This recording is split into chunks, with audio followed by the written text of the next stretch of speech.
Hello दोस्तों।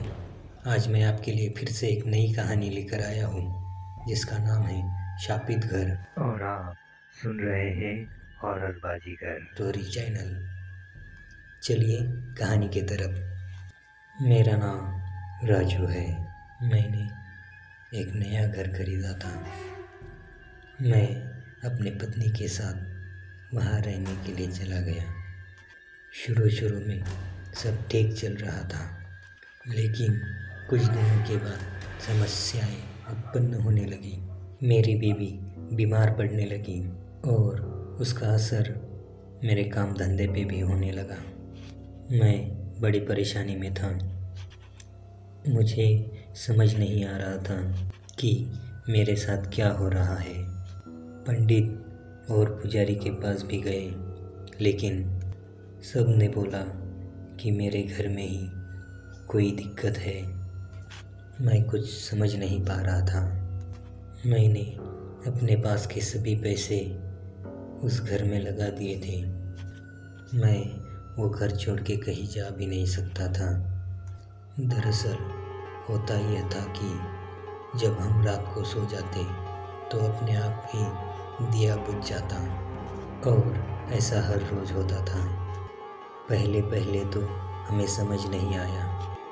हम सोचने लगे किसी कारण जाता होगा, पर जैसे जैसे दिन बीतने लगे तब धीरे धीरे हमें समझ आ गया कि कुछ गलत हो रहा है।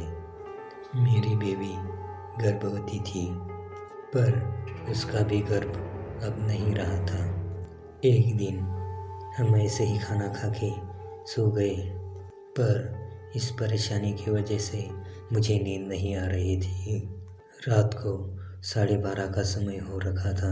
मैं पूरी तरह से सोच में डूबा हुआ था, और तभी हमारे घर के पीछे की खिड़की से एक भयानक हाथ अंदर आया। उस हाथ को देख के ही मैं चौंक गया और डर कर एक साइड में खड़ा हो गया। मैंने देखा कि उस हाथ के लंबे लंबे नाखून हैं और हाथ पूरा काला था। हाथ पूरा लंबा होकर हमारे दिए के पास आया और उसने चिमटी से दिया को बुझा दिया।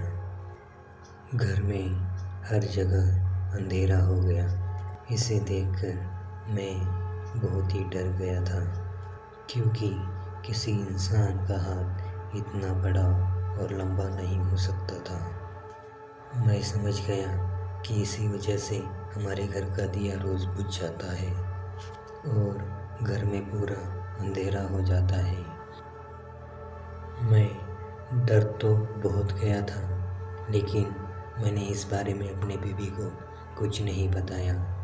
उस दिन रात भर मैं सो नहीं पाया, और जब सुबह हो गई तब से लेकर मैं सोचने लगा कि इस मुसीबत से मैं कैसे छुटकारा पाऊँ।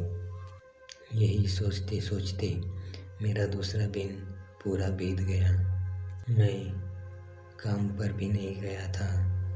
रात को जब सब खाना खा के सो गए तो मैं सिर्फ सोने का नाटक करने लगा और इंतज़ार करने लगा, और 12:30 बजते ही मैंने देखा कि वो हाथ फिर से अंदर आया और दिया को बुझा के वापस चला गया। अगले दिन मैंने अपनी बीवी को अपने मायके पहुंचा दिया और वापस अपने घर चला आया। मैंने पूरा मन बना लिया था कि उस हाथ को मैं इतनी आसानी से नहीं छोड़ूंगा। जब रात हो गई तो मैं आँख में तेल डाल के उस खिड़की के पास जाकर बैठ गया। मैंने अपने हाथ में एक बड़ा सा डंडा लेके उस हाथ की राह देखने लगा। मैं यही सोच रहा था कि कब 12:30 बजे और कब वो हाथ खिड़की से अंदर आए, और वो समय भी अब आ ही गया। जैसे ही वो हाथ अंदर आया तभी मैंने ज़ोर से उस हाथ पर डंडे से वार कर दिया। जब मैंने उस हाथ पर मारा तो खिड़की के बाहर से जोर से बिल्लियाँ चीखने की जैसी आवाज़ आई। वो चीख बहुत ही भयानक थी और मैं भाग के बाहर जाने लगा। जब तक मैं बाहर जाकर देखता तो वो जो भी था वो वहाँ से भाग चुका था। वैसे वो जो कुछ था वो मैं नहीं देख पाया, पर मैंने तय किया था कि मैं उस हाथ का इंतज़ार करूँगा। बस ऐसे ही मैं दूसरे दिन उसी जगह डंडा लेकर खड़ा हो गया और राह देखने लगा। रात के 2 बज चुके थे, वो हाथ अब तक नहीं आया। मैं पूरी रात जागता रहा और सुबह हुई तो मैंने देखा कि वह हाथ आज नहीं आया। मैंने हर 10 दिन रात को जगकर पहरा दिया, पर वो लौटकर दोबारा नहीं आया और मैं और मेरी बेबी खुशी खुशी उस कमरे में रहने लगे। मेरा नाम रामू है और मैं अपने गांव में अपनी पत्नी के साथ रहता हूँ। मैं खेती करता हूँ और हमारी खेती गांव के बाहर है। हम पति पत्नी रोज़ सुबह खेती में जाते हैं और शाम को घर आ जाते हैं। मेरी पत्नी गर्भवती थी और उसे 6वां महीना चालू हो गया था। मैंने उसे घर पर ही रहने को बोला, पर वो नहीं मानी। फिर मैंने भी जिद छोड़ दी। एक दिन हम खेती के लिए निकले और मुझे याद ही नहीं आया कि आज अमावस्या है। हम खेत में काम कर रहे थे और शाम को वापस आने लगे। रास्ते में एक पुराना कुआं था जिसमें एक अडल रहती थी। कई लोगों ने उसे देखा था और कई लोगों को उसने परेशान किया था। दरअसल वह हर अमावस्या के दिन किसी न किसी को दिखाई देती थी। हुआ ये था कि कुछ साल पहले एक औरत ने अपने सास ससुर के कारण उस कुएं में अपनी जान दी थी और वो जब मरी तब वो गर्भवती थी। तभी से हर अमावस्या को वो दिखाई देने लगी। हमें तो याद भी नहीं था और मेरी पत्नी उस कुएं के पास जाकर रुक गई। उस कुएं को ध्यान से देखने लगी। मैंने उससे कहा कि क्या कर रही हो, जल्दी चलो, हमें देर हो रही है। पर वो हिलने का नाम ही नहीं ले रही थी। मैंने उसका हाथ पकड़कर खींचने लगा, पर वो हिली नहीं और मेरी तरफ देखकर अपने दांत खटखटाने लगी। बड़ी बड़ी आँखों से मुझे घूरने लगी। फिर भी मैंने जैसे तैसे उसे घर लेकर आ गया। जब मैं उसे घर ले आया, उसका चेहरा अजीब दिख रहा था और वो सीधा घर के अंदर अंधेरे में चली गई। मैंने जब बिजली जलाई तो मैंने उसे देखा तो वो अंदर के कमरे में जाकर कोने में बैठी थी और अपने नाखूनों से दीवार पर कुरेद रही थी।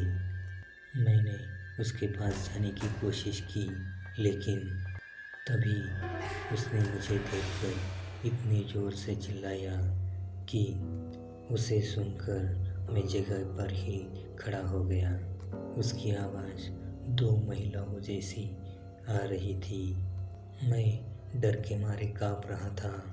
मुझे समझ नहीं आ रहा था कि मैं क्या करूं। रात बीती लेकिन वह वहाँ से नहीं उठी और ना ही कहीं गई। दूसरे दिन भी उसकी स्थिति वैसी ही थी। वह सिर्फ नाखूनों से दीवार या ज़मीन को कुरेद रही थी। उसकी हालत और भी बिगड़ गई थी।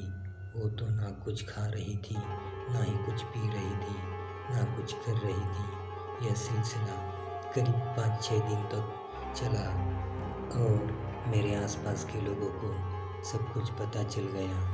तभी मुझे एक पड़ोसी ने एक तांत्रिक के बारे में बताया और उसे बुलाने का सलाह दिया। मैं उसी दिन उस तांत्रिक के पास पहुंचा और उसे अपने साथ लेकर अपने घर आया। जब तांत्रिक ने देखा तो उसने कहा ये भूत प्रेत का साया है, और उसने कहा कि इसके अंदर हडड़ घुस गई है। हडड़ एक चुड़ैल जैसी ही होती है। उसने कहा जब तुम गांव के बाहर से घर आ रहे थे तभी उस चुड़ैल ने इस पर काबू किया है। मैंने उनसे कहा कि कुछ भी हो जाए मगर हमें इससे छुटकारा दीजिए। तभी उन्होंने बहुत बड़ी पूजा की और उस चुड़ैल के साथ बात करने लगे, और उन्होंने सारा समझौता चुड़ैल के साथ कर दिया और एक बड़ा सा उतारा बनाकर मेरे पास दिया और कहा आधी रात को उसी जगह पे जाकर मुझे ये वहाँ फेंकना है और बिना पीछे मुड़े वापस घर लौटाना है। घर आकर मुझे नहाना है और तभी घर के अंदर पैर रखना है। मैंने आधी रात को जाकर उस उतारे को वहाँ डाल दिया और बिना पीछे देखे वहाँ से वापस आया। तब जाकर उसकी हालत ठीक हो गई और मैं नहाने के बाद घर के अंदर चला गया, पर मैं अपने बच्चे को नहीं बचा पाया। समझौते में यही तय हुआ था, वो चुड़ैल किसी एक की जान ले जाएगी। हम लोगों ने वो गांव छोड़कर दूसरी जगह पे चले गए और वहीं हम रहने लगे। ये थी हमारी कहानी। अगर पसंद आई हो तो लाइक करना, सब्सक्राइब करना और शेयर करना मत भूलना। धन्यवाद।